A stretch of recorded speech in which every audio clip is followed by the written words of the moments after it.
Brought to you by NBC bearing, भारताची पहिली bearing उत्पादक। मनसे नेते अविनाश जाधव आपल्यासोबत आहे, कारण की ठाणे महापालिकामध्ये तुम्ही आलेत, आपले उमेदवारी अर्ज अवैध ठरण्यात आलेत आणि काल देखील तुम्ही या संदर्भात जाब विचारण्यासाठी आले होते आणि आज सुद्धा काय चर्चा झाली, काय सांगितलं? मी तुम्हाला एक गोष्ट सांगतो, ज्या पद्धतीने आरो कालपासून वागत होत्या ती सत्ताधारी नेत्यांच्या सांगण्यावरनं तशा वागत होत्या, अशाच प्रकारचा त्यांचा बिहेवियर होता। आम्ही काल मी असतील, जितेंद्र आव्हाड साहेब असतील, राजन विचारे साहेब असतील, सगळे आमचे इतर नेते असतील, आम्ही ज्यावेळेला त्यांच्याशी भांडत होतो त्यावेळेला आमचा विषय असा होता की जर जी लोक 11च्या आत प्रिमायसेसमध्ये आलेत, बरोबर आहे, किंवा तुमच्या त्या स्क्रुटनी रूममध्ये आलेत, त्यांच्या बाबतीमध्ये तुम्ही 11चा नियम नाही लावू शकत। एका वेळेला 11 वाजता सगळेजण फॉर्म नाही देऊ शकणार ना। सो तुम्ही जो तो काही नियम लावलात तो एका ठिकाणी आहे, काय दुसऱ्या ठिकाणी ठाण्यातल्या दुसऱ्या नगरसेवकाच्या बाबतीत 3:30 वाजता तुम्ही फॉर्म घेतलात, तो इकडे तुम्ही 10 वाजता फॉर्म घ्यायला 11 वाजता फॉर्म घ्यायला तयार नाही आहेत, 11:05ला फॉर्म घ्यायला तयार नाहीत। सो ही जी सगळी यंत्रणा आहे, ही सगळी यंत्रणा चुकीच्या मार्गाने चाललेली आहे। आता आमच्या या मुलीचा फॉर्म बाद झाला, हिच्या अपोजिटला कोण उभा आहे माहिती आहे का तुम्हाला?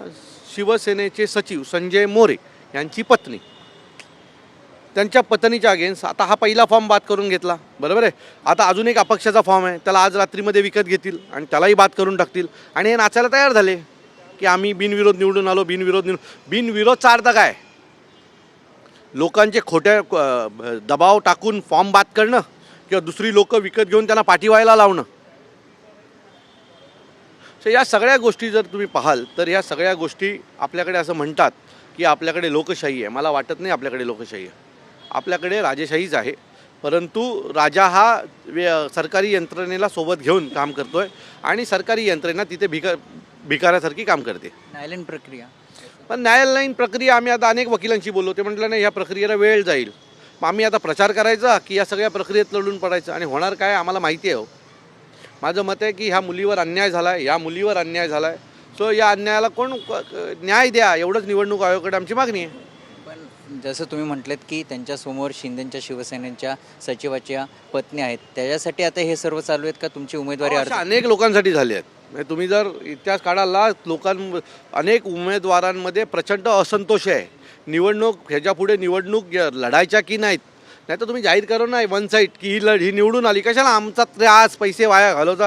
ही गेली सकाळी 4,500 रुपये ॲफिडेव्हिटला खर्च केलं, बाकीचं खर्च केलं, महापालिकेत धावपळ केली, 2 दिवस नोकरी सोडून त्या महापालिकेच्या ऑफिसमध्ये जाऊन बसले, कशाला करायला लावता आम्हाला हे धंदे सगळे?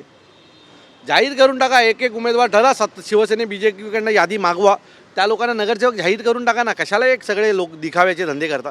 पण ठाकरे बंधू असतील किंवा महाविकास आघाडी असेल एकत्र आले, त्यामुळे सत्ताधारी धास्तावलेत का, असं वाटतं का आपल्याला? नाही, काय ना, माझं मत आहे, निवडणूक लढायच्या मर्दासारखी लढा। हे सरकारी अधिकारी घेऊन सोबत पोरांचे अर्ज बाद करण्याचे धंदे बंद करा। आणि आता नाहीतरी तुम्ही पैसे उघडणारच आहेत ना, जे काही मेगा इन्फ्रास्ट्रक्चरवरनं घेतलेले पैसे असतील, ठाणे महानगरपालिकेला मागच्या अनेक वर्ष लुटताय ते पैसे, ते पण खर्च करायचे आहेत ना। त्याचं काय करणार? बुरशी लागेल ना घरामध्ये त्या पैशाला।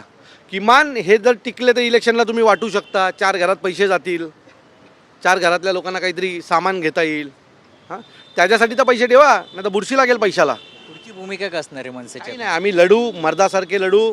हां, यांना सोडणार नाही, हां, यांना विरोध करत राहणार। आम्हाला माहिती आहे की पुढे काय होणार आहे, पण तरीसुद्धा लढाई हरणार नाही, जोपर्यंत शेवटपर्यंत आम्ही लढणार नाही। सर, एक वेगळा प्रश्न आहे, आपण जर बघितलं भाजपचे कृपासिंग यांनी असं म्हटलं की हिंदी भाषिक म्हणजे उत्तर भारतीयांना उमेदवारी जास्त मिळेल, त्यामुळे मुंबईचा महापौर हा हिंदी भाषिक असेल, म्हणजेच उत्तर भारतीय।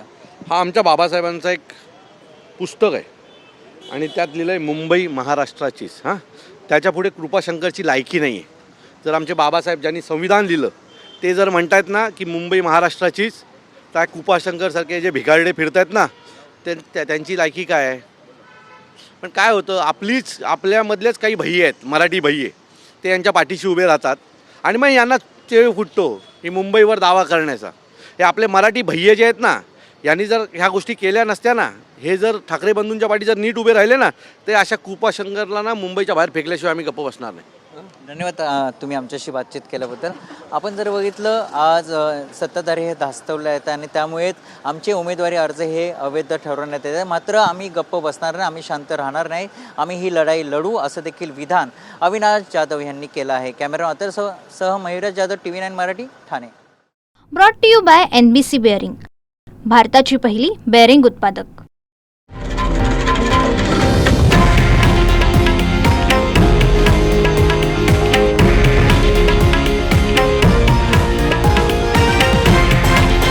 हे आहे देशातील नंबर 1 न्यूज नेटवर्क आणि आपण पाहत आहात TV9 मराठी, एकमेव.